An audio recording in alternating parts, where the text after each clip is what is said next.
Sí.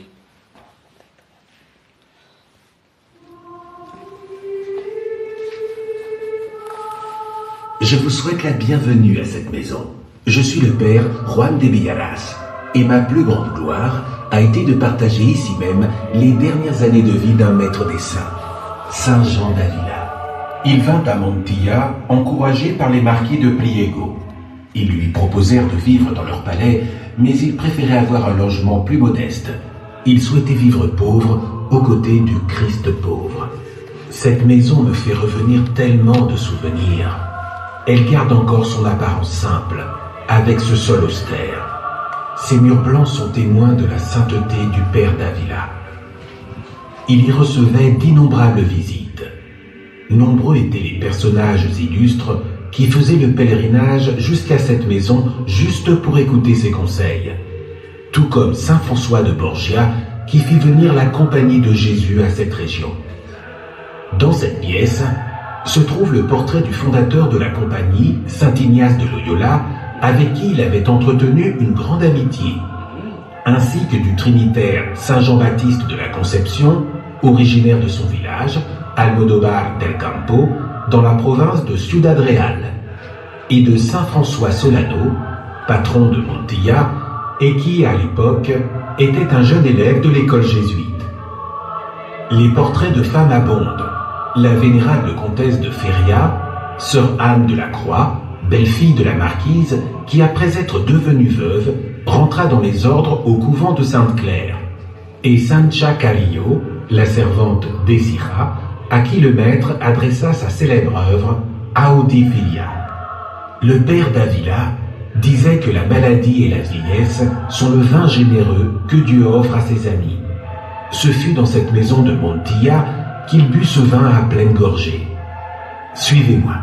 En entrant dans la maison, nous sommes dans le cœur même du maître.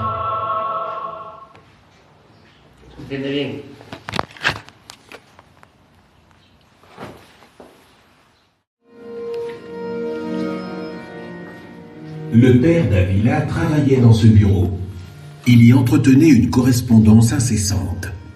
Il était tellement faible que je lui servais de scribe, écrivant sous sa dictée. Il n'avait plus la résistance physique de l'époque où il était prédicateur dans toute l'Andalousie, mais il exerçait un fervent apostolat à travers ses lettres. Dans cette pièce, je l'ai vu relire le livre de la vie de Sainte Thérèse d'Avila et rédiger les mémoriaux pour le Concile de Trente, les avertissements pour le Synode de Tolède et un autre récit adressé au Concile de Grenade. Personne ne connaissait comme lui ce que l'Église avait besoin de réformer à cette époque. Il passait de longues heures à corriger son Audifilia. Ces mots avaient éveillé des soupçons de l'Inquisition et il avait beaucoup souffert. Il vécut des moments amers dans la prison sévillane. Mais grâce à Dieu, il sortit libre. Il affirmait qu'il y en avait appris bien plus sur Christ crucifié que dans tous les livres qu'il avait lus.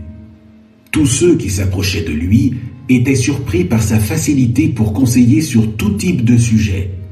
Écoutez un fragment de cette lettre qu'il écrivit à une femme malade. « Les gens disent que vous êtes chargée de maladie. Vous êtes donc chanceuse. Aux yeux de Dieu, vous serez ainsi bien jolie, comme une épouse qui porte de précieux bijoux. Et bien qu'ils soient coûteux, il faut tout de même les aimer. Même s'il vous est difficile de rester belle et agréable aux yeux de Dieu, ceci lui a été plus difficile à lui, ayant versé du sang et des larmes pour nos péchés, qui nous assombrissaient. Et grâce au lavement de son sang si précieux, il nous a rendus plus purs que la neige. » Ces mots semblaient descendre directement du ciel.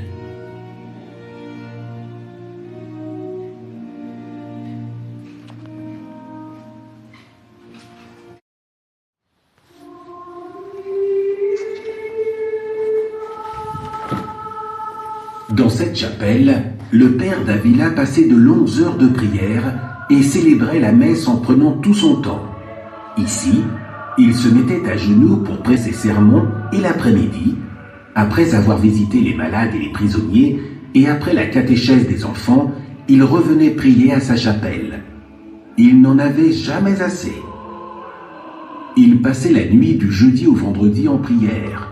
Il disait: dormir la nuit du jeudi après que notre Sauveur eut passé la journée prisonnier, et après avoir passé cette nuit, étant mort le vendredi.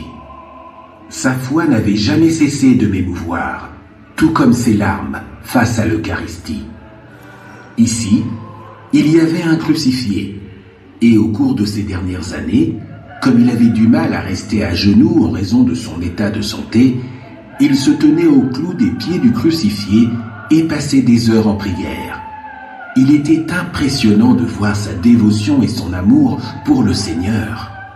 Après sa mort, ses murs modestes furent garnis d'œuvres d'art telles que l'huile de Notre-Dame de la Paix qui préside le retable, montrant l'estime du Maître pour Marie.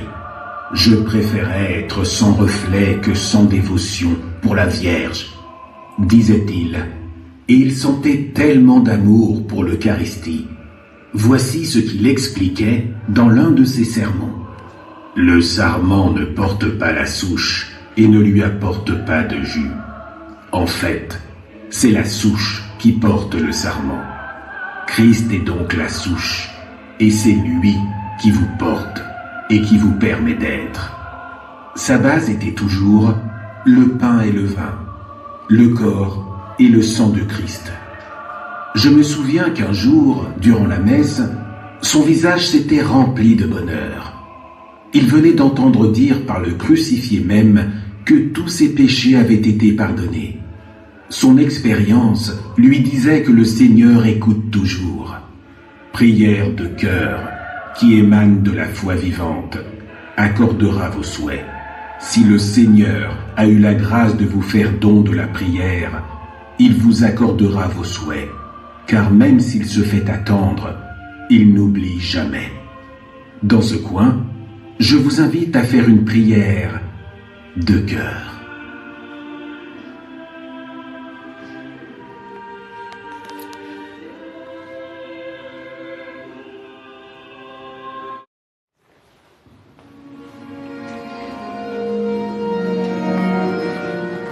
C'est dans cette chambre que Saint Jean d'Avila décéda.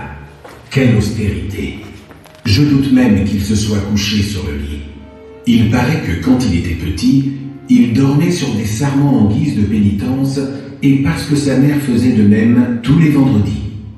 Il n'avait pas besoin de commodité. Ce n'est qu'à la fin de sa vie qu'il accepta quelques planches et un matelas, sous la prescription du médecin. Personne n'imagine les terribles douleurs qu'il éprouvait. Je me souviens qu'une nuit, il demanda à Dieu de le libérer de sa douleur, et il en fut ainsi. Le lendemain, il disait: « Oh mon frère, le Seigneur m'a donné une bonne gifle cette nuit. Il m'a humilié en me montrant ma faiblesse, car j'ai lâchement refusé de porter ses charges. » Quand il pressentait la fin de sa vie, il demanda de se confesser. Je suis encore ému quand je me souviens de cette scène.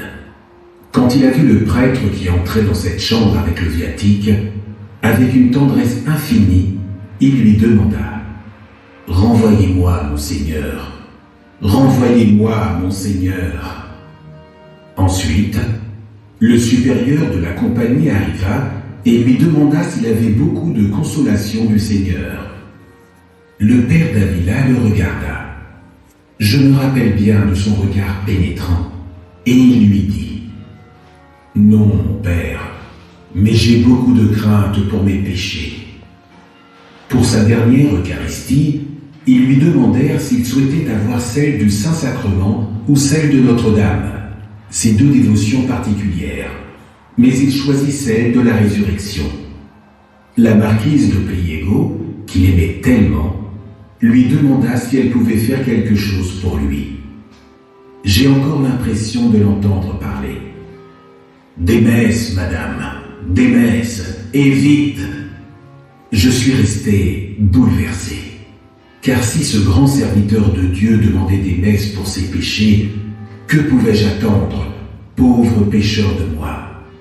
Ce jour-là, Il répétait sans cesse « Jésus, Marie, Joseph », sans quitter le tableau de Lecce Homo des yeux, jusqu'à ce qu'il exclama « Je ne sens plus aucune peine dans cette affaire ».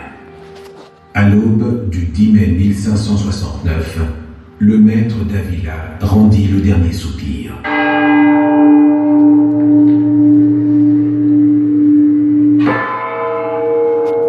La marquise de Priego, les pères de la Compagnie de Jésus et moi-même l'accompagnâmes dans le dies natalis de sa montée au ciel. Il est mort avec tellement de paix, avec le crucifix dans les bras. Il choisit d'être enterré dans l'ancienne église de la Compagnie de Jésus, et nous le fîmes ainsi. Quant à moi, je suis resté dans cette maison pour m'occuper de tous ses écrits. De nombreuses personnes ont continué de venir pour fréquenter les lieux où avait vécu un homme si saint. Bon nombre entraient à genoux, en guise de vénération. Comme dans les noces de Cana, on a gardé le meilleur vin pour la fin, et on a réservé les fruits les plus précieux de la vie de Saint Jean d'Avila pour cette maison de Montilla, lieu de naissance et de vie éternelle de la terre qu'il avait choisie.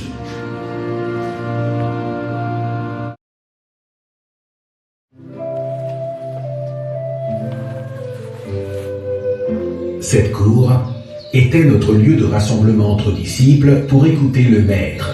En été, les vignes nous abritaient du soleil dans nos longues conversations et le puits nous rafraîchissait.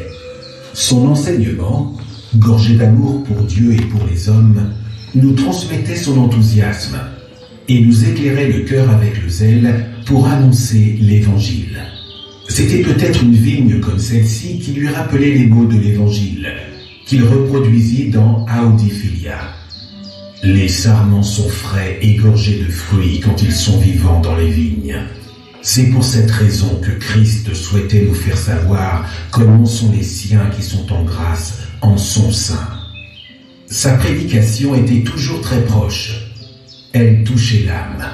Tous ses sermons convertissaient les âmes à Dieu. À l'époque, la cuisine et la salle à manger étaient des pièces plus sobres encore. Le maître suivit le Seigneur au pied de la lettre. Après avoir fait don de ses biens aux pauvres, durant toute sa vie, il n'eut rien, ne souhaita rien, et rien ne lui manqua, d'après le récit de Fray Louis de Grenade. Et il priait : « Seigneur, assurez-moi mon bien et mon repos. Privez-moi de tout, mais ne me privez pas de vous. Tout peut se perdre, sauf vous. Même en me privant de tout ce que vous pouvez me donner, en me rendant à vous, peu m'importe si je n'ai rien. »